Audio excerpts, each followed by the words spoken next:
ಕೇವಲ 10 ರೂಪಾಯಿ ಹೂಡಿಕೆ ಮಾಡಿದರೂ ನೀವು ಒಂದು ಒಳ್ಳೆ ಅಮೌಂಟ್ ಗಳಿಸಬಹುದು. ಇದು ಹೇಗೆ ಅಂತ ನೋಡೋಣ ಬನ್ನಿ. ನಾನು ನಿಮಗೆ ಈ ವಿಡಿಯೋದಲ್ಲಿ ಇನ್ವೆಸ್ಟ್ಮೆಂಟ್ ಮೈಂಡ್ ಸೆಟ್ ಹೇಗೆ ಬಳಸಿಕೊಳ್ಳಬೇಕು ಅಂತ ತಿಳಿಸುತ್ತೇನೆ. ನೀವು ಇನ್ವೆಸ್ಟ್ಮೆಂಟ್ ಅಂದರೆ ರಾಕೆಟ್ ಸೈನ್ಸ್ ಅಂತ ತಿಳಿದುಕೊಂಡಿದ್ದೀರಿ, ಆದರೆ ಅದು ಸುಳ್ಳು. ಮೊದಲು ಇನ್ವೆಸ್ಟ್ ಮಾಡೋದಲ್ಲ, ಇನ್ವೆಸ್ಟ್ಮೆಂಟ್ ಮೈಂಡ್ ಸೆಟ್ ಬೇಕು. ನಂತರ ಉಳಿದೆಲ್ಲ ಸ್ಟಾಕು, ಗೋಲ್ಡು, ಮ್ಯೂಚುವಲ್ ಫಂಡು ಮತ್ತು ರಿಯಲ್ ಎಸ್ಟೇಟ್.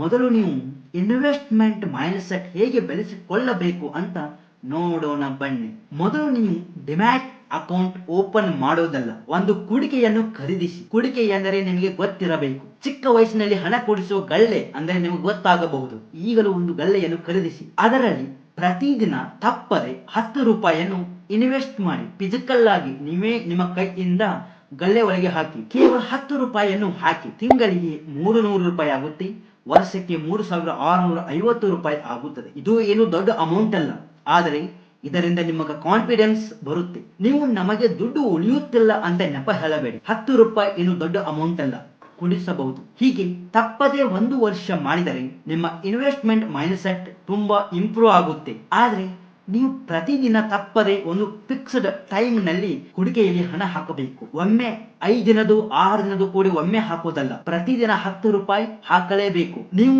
ಬೇರೆ ಅನಿವಾರ್ಯ ಕೆಲಸದಲ್ಲಿ ಬೇರೆ ಕಡೆ ಹೋಗಿದ್ದರೆ ನಿಮ್ಮ ಮನೆಯವರಿಗೆ ಹೇಳಿ ಆ ದಿನ ಹಾಕಿ. ಹೀಗೆ ಮಾಡಿದರೆ ಇನ್ವೆಸ್ಟ್ಮೆಂಟ್ ಮೈಂಡ್ ಸೆಟ್ ನಿಮಗೆ ಬರುತ್ತೆ.